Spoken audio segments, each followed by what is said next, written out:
Seekor naga yang jenengan sampaikan itu munculnya dari sebelah mana? Munculnya itu dari sebelah timur, kadang-kadang dari sebelah utara. Biasanya itu dari darat masuk ke danau ini, lalu muncul kepalanya dan tenggelam lagi, hilang. Sering orang yang dilihatin wujud seperti itu. Sering? Sering. Bahkan warga sini juga sering? Sering. Yang saya bilang tadi itu penampakan naga itu sering dari sebelah timur, makanya disinilah dipercaya bersemayamnya ular naga itu tadi.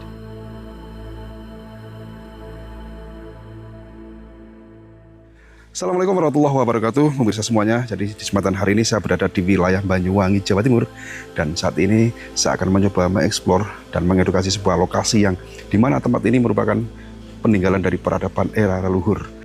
Saat ini saya ditemani Atim. Pak Atim selaku sebagai apa di sini, Pak? Di sini saya sebagai juru kunci situs pertapaan Prabu Tawangalun.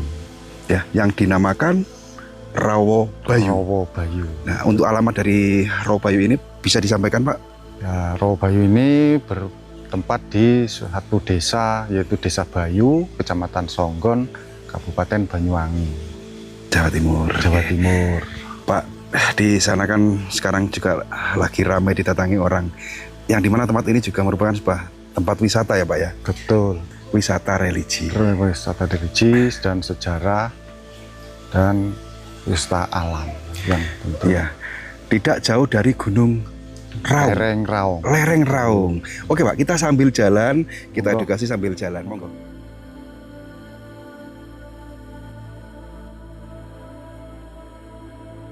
Saya sudah beberapa kali datang ke tempat ini, namun untuk sumber yang kompeten yang bisa menceritakan langsung tentang kemistisan tempat ini tuh belum saya dapati, dan baru kali ini bisa rezeki ya berjodoh bertemu panjenengan gitu loh, Pak. Betul, betul. Ya kan, saya sudah 3 kali kalau nggak salah. Nah, dan Pak Atim ini memang mungkin belum rezeki saya ketika kesini tidak pernah berjumpa. Rawa ini atau lokasi situs ini berapa hektar gitu, Pak? Nah, Rawo Bayu ini seluasnya mencapai 3 hektar dan pendukungnya itu 8 hektar. Jadi totalnya itu 11 hektar. Jadi untuk wisata Rawo Bayu. Dan di ujung sana ada situs, namanya situs petilasan Prabu Tawangalun, yang dulu ditemukan oleh kakek nenek saya, beberapa tokoh-tokoh, buyut-buyut saya, dan di sana itu dulunya masih angker, sangat angker sekali. Bahkan waktu pembukaan ini wisata itu memakan korban 2 orang. Yang satu itu tenggelam, nah, akhirnya dicari bisa ketemu, dan yang satunya karena ada sesuatu hal jadi bisa meninggal. Itulah. Dulu ini dikelilingin bambu, jadi rawanya itu tertutup bambu, kanan kiri bambu, belum seluas sekian. Di sana ada pertapaan siapa? Prabu Tawangalun. Prabu Tawangalun di sana. Jadi di sini ya ada beberapa spot yang di sana ada pertapaan Prabu Tawangalun, di sana ada pura apa itu? Ada Candi Macan Putih, ada pura Pucak Agung Macan Putih, dan di sana pusatnya itu di petilasan Prabu Tawangalun. Petilasan Prabu Tawangalun. Dan pemirsa semuanya, nanti jangan di-skip karena kita akan mendatangi setiap poin-poin lokasi yang tentunya setiap poinnya itu memiliki punya cerita, Pak ya, punya historis yang harus pemirsa semua ketahui, karena ini sangat luar biasa sekali ya, Pak ya. Dan tidak semua orang sembarangan di sini bisa berbicara kotor atau apa gitu ya, karena terbukti memang sebelum dibuka tempat ini sudah memakan korban. Itu Pak disambung lagi, Pak, gimana ceritanya orang yang kalap ya kalau nggak salah. Kalap atau apa itu, Pak? Ya waktu itu kan ada perahu dulu, ada perahu.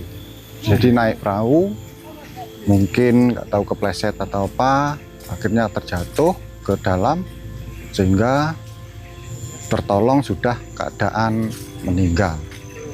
Nah, semenjak itulah sampai saat ini nggak ada namanya korban lagi, sudah nggak ada. Tapi banyak kejadian-kejadian yang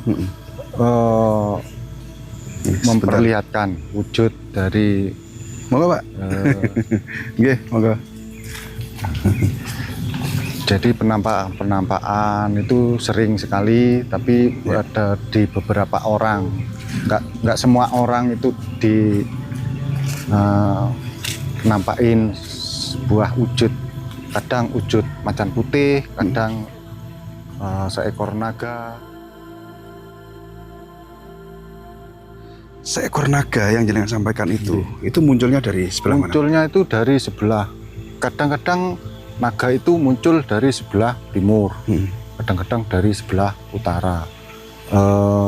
Biasanya itu dari darat, lalu masuk ke danau ini, lalu muncul kepalanya dan tenggelam lagi, hilang. Sudah biasanya seperti itu. Danau di ini? danaunya. Jadi memang bukan mitos Pak ya, kalau ular naga yang karena sering orang yang dilihatin wujud seperti itu. Sering. Bahkan warga sini juga sering Bahkan warga sini juga sering ular berupa ular besar ya seperti naga itu. Kemungkinan ya wujud dari naga itu sendiri.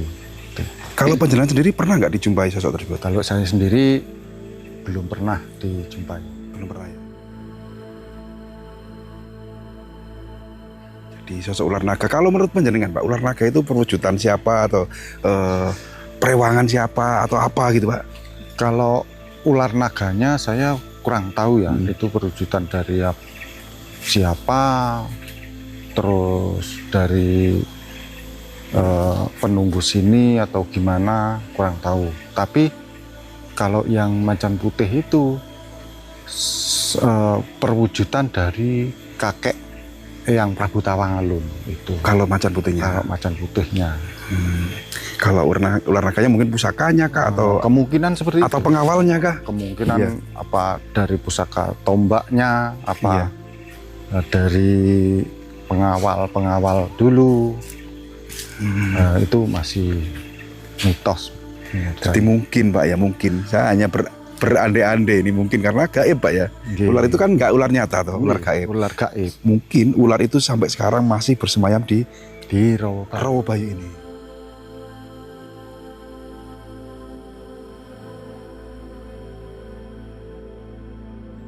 Nah dulu ada sini kalau nggak salah masih ingat saya ada jembatan. Ya dulu saya bikin jembatan untuk selfie. Untuk selfie. Terus kenapa Pak dibongkar Pak jembatannya Pak? Karena terbuat dari bambu, jadi tidak kuat lama. Akhirnya daripada faktor keamanan, faktor keamanan dan faktor keindahan lah, kerapian. Iya. Seharusnya dikasih apa seperti teratai atau apa bunga teratai itu loh Pak? Iya, di tengahnya. Ya kan? Tapi apa boleh Rawabayu dikasih seperti itu kira-kira? Ya boleh. Boleh. Ini ada ikannya apa Pak di dalam? Sini ada ikan nila, ada ikan koi. Memang sengaja dipelihara ya Pak ya? Iya. Bukan dari habitatnya alam, bukan? Kalau habitat alam asli Rawabayu ini mujair. Mujair. Oh, kalau yang koi itu memang dicemplungi Pak ya? Ya. Nah ini kan ada teratai itu Pak? Ya itu teratai. Dulu banyak. Ya. Karena ketiban kayu. Jadi mati Pak ya? Terus pembersihan kayu itu otomatis kan. Oh iya, kesangkut-sangkut ya. Kalau kedalaman dari Rawabayu sendiri bisa disampaikan Pak? Kalau yang di tengah itu 3 meter. Kalau yang di pinggir-pinggir ini ya 1 meter. Tengah paling dalam 3 meter Pak ya? Ya, paling dalam 3 meter. Dan air yang ada di Rawabayu ini tidak pernah surut? Tidak pernah surut, karena diisi oleh 3 besar mata air yang nanti saya jelaskan. Ada 3 besar itu, ada Kaputren, ada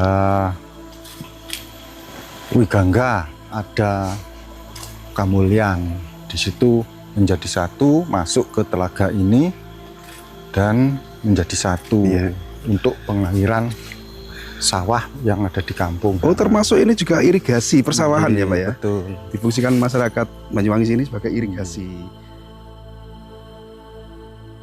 Oke, kita sudah memasuki area Nah, sakral Pak ya. ini sudah kita masuk ke area sakral, masuk ke sumber Kaputren. Sumber apa Pak? Sumber Kaputren. Sumber Kaputren.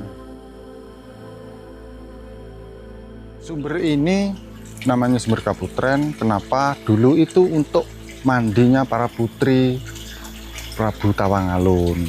Jadi kalau patung-patung ini sebenarnya sih baru sesuai dengan sumbernya, untuk apa namanya, aksesoris saja. Oh, aksesoris saja. Ini yang penunggu asli ini, mohon izin saya menyampaikan ini lewat ini, namanya Mbah Resek sama Mbah Duwo. Mbah Resek sama Mbah Duwo, karena kadang-kadang muncul sesosok perempuan tua. Di mananya itu Pak? Ya di sini, daerah sini, daerah sini.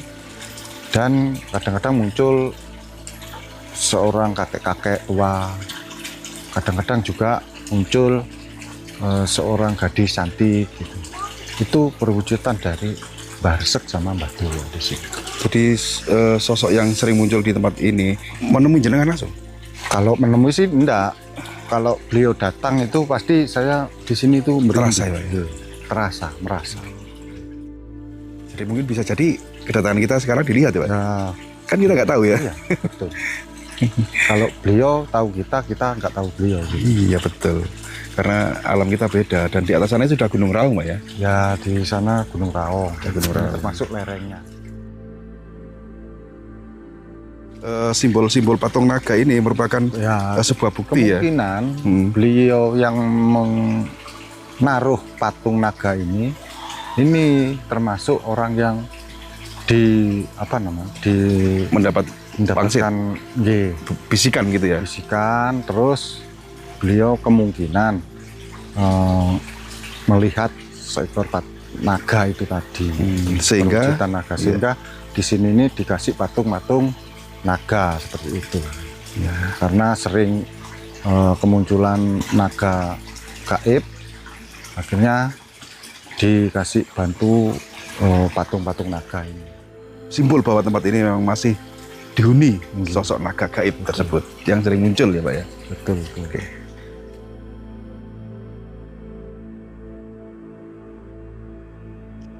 Dan ini adalah tangga naik menuju ke mana Pak?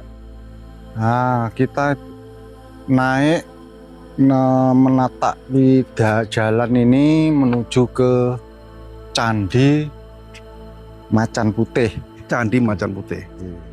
Candi itu memang candi lamakah atau maksud saya peninggalan ya Pak? Kalau candinya itu baru sih, Baru ya? Bebarengan sama candi yang di Petilasan. Tapi tempat yang di dalamnya itu sudah lama. Oh, sebagai pelindung sebuah lokasi peninggalan. Dulu pernah bertapakah atau apa gitu di situ? Kalau di sini ceritanya para leluhur di luar kerajaan. Jadi leluhur-leluhur yang ada di sini dulu bertempat atau bersemayam di tempat ini. Cukup ngos-ngosan Pak Atem? Sebentar. Aduh. Nah ini tangga berundak yang di sana itu terbuat dari cor. Tapi sekarang yang agak naik ya terbuat dari bambu.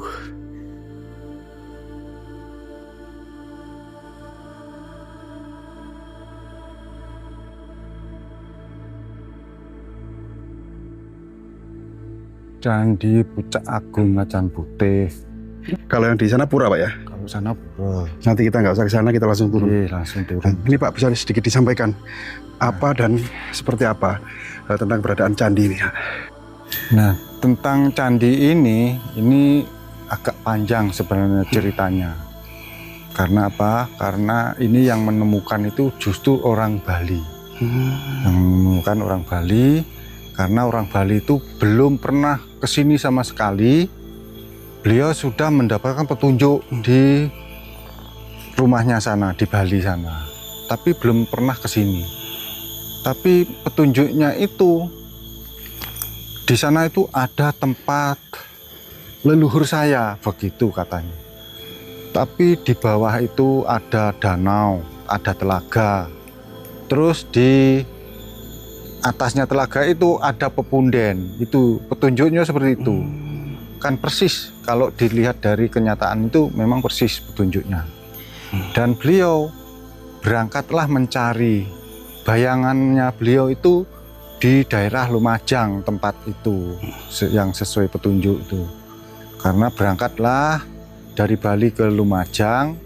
Setelah itu nyampe di kantor pos Rogo Jambi itu bannya meletus gitu. Ban meletus, setelah itu sudah dibenerin, terus beliau melihatlah papan nama petunjuk arah Wana Wisata Rawabayu 17 kilo gitu. Nah setelah itu nggak jadi ke Lumajang, akhirnya ngikuti petunjuk arah menuju ke Rawabayu. Dan nyampe lah di tempat wisata Rawabayu ini. Habis itu, oh ini yang sebenarnya dicari sama Petunjuk kita, ya? Itu menurut petunjuk, berarti ini tempatnya. Terus menentukan tempat untuk dibangunnya candi ini, ditunjukkanlah ke sana, ndak cocok. Pas di tempat ini merinding saya sudah. Di tempat ini beliau langsung kerasukan. Jadi semua rombongan itu kerasukan semuanya. Nah, di dalam waktu kerasukan itu semuanya diperintahkan untuk melepas perhiasan yang dipakai. Baik itu gelang, cincin, kalung, ali-ali, dan semuanya dilepas lalu ditaruhlah di dalam sini untuk pondasi membangun candi ini. Semua perhiasannya, Pak? Semua perhiasan Ditanam di sini? Ditanam. Sampai sekarang? Nggih. Kenapa? Karena orang Bali itu kesini bukan orang Bali namanya. Itu namanya orang kembali. Karena leluhurnya ada di sini. Nah, disinilah tempat leluhur-leluhur, baik itu leluhurnya orang Bali, orang Madura, orang Jawa itu semayamnya di sini. Bersemayamnya di sini. Ya. Berawal dari sebuah petunjuk, Pak, ya. Akhirnya betul. ditemukan tempat ini. Di dalam situ apa, Pak? Ada apa? Di dalam lihat sini nggak? ada patung Bisa masuk, Pak? Wisnu. Bisa. Bisa. Kita sepil isinya. Barangkali masnya kelihatan tadi. Ya, ditanam, Pak, ya, masnya ya? Kalau emasnya ditanam. Buat pondasi ya, Pak, ya? Buat pondasi.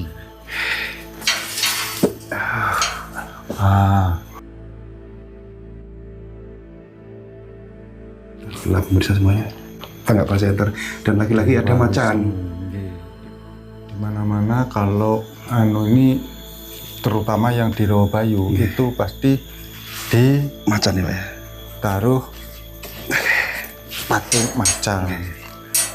Karena beliau yang menjaga sebelum biasa. masuk.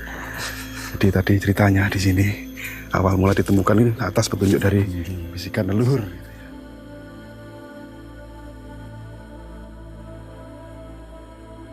Next kita akan menuju ke lokasi di mana ada sebuah simbolis ya, yaitu ular naga. Kembar kalau nggak salah, Pak, ya? Dua ya? Ya. Dua adalah Namanya simbolis. di Linggayoni namanya. Menuju ke Linggayoni ya, Pak, ya? Kalau untuk lahan ini ikut perhutani, Pak Atim? Atau Sebenarnya sih hutan lindung sini. hutan lindung? Di bawah naungan kehutanan. Tahura, Pak, ya? Ya, karena ini cuma 3 hektar dikelilingi hutan produksi, sehingga pengawasannya dititipkan ke perhutani. Tapi statusnya masih hutan lindung. Hutan lindung. Bahkan perhutani pun ya gak berani nebang juga.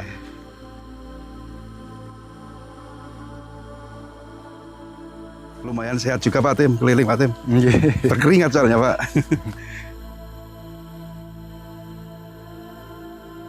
Nah, ini pinusnya habis roboh ini. Ya, waktu hujan angin kemarin. Tenangin. dua patung. Ya ini kan cuman sekedar untuk gapura. Gapura, Pak. Gapura masuk menuju ke Linggayoni namanya. Kenapa itu dinamakan Linggayoni? Itu sejarahnya seperti ini. Dulu itu kan ada maskotnya Rawabayu, yaitu pohon ringin besar itu ratusan tahun. Memang ada yang nunggu. Seperti di Sumber Kamulyan, seperti di Wigangga, itu pun juga ada yang nunggu. Namanya Mbah Kopek sebenarnya. Dan beberapa leluhur-leluhur yang ada di situ, sehingga karena kayu itu sudah ratusan tahun dan ranting-rantingnya itu dengan kayu yang tiangnya itu tidak seimbang sebenarnya. Tapi karena ada penunggunya sehingga sampai bertahun-tahun lah berdiri. Oh gitu. Nah, ketika ditinggal pindah dengan penunggunya, barulah pohon itu roboh. Nah, pindahnya penunggu itu tadi, pindahlah di batu itu. Oh, ke situ. Gitu. Jadi di situ terus dinamakan batu Linggayoni karena itu batu besar. Di bawahnya ada tempat pemujaan.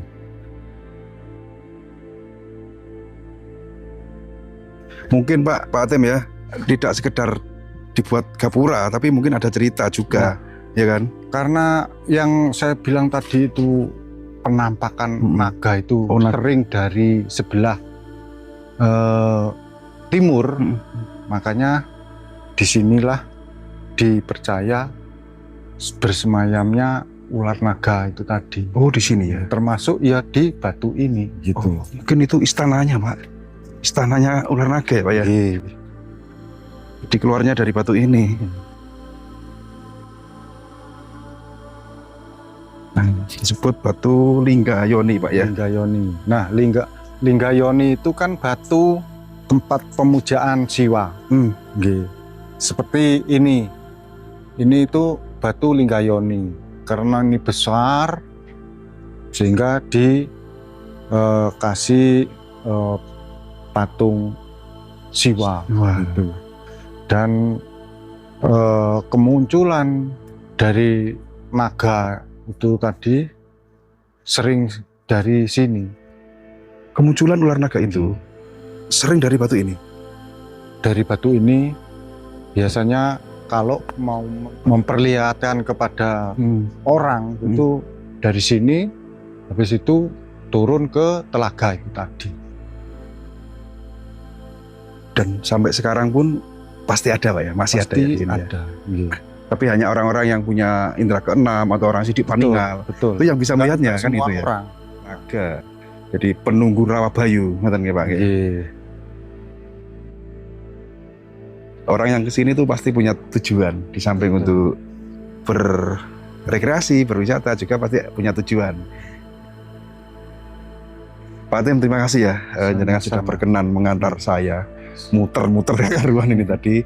Minta waktu jenengan, mudah-mudahan panjenengan sehat selalu, diberi umur panjang dan berkah, juga dijauhkan dari bala musibah, Pak Atem ya. Tunggu-tunggu nggih. Ya, semoga doa dari leluhur yang ada di sini, semoga tujuan kita bisa terkabulkan. Amin ya. Dan tugas saya hanya untuk menguri-nguri dan mengedukasi bahwa di lereng Gunung Raung ini masih ada tempat yang sangat sakral.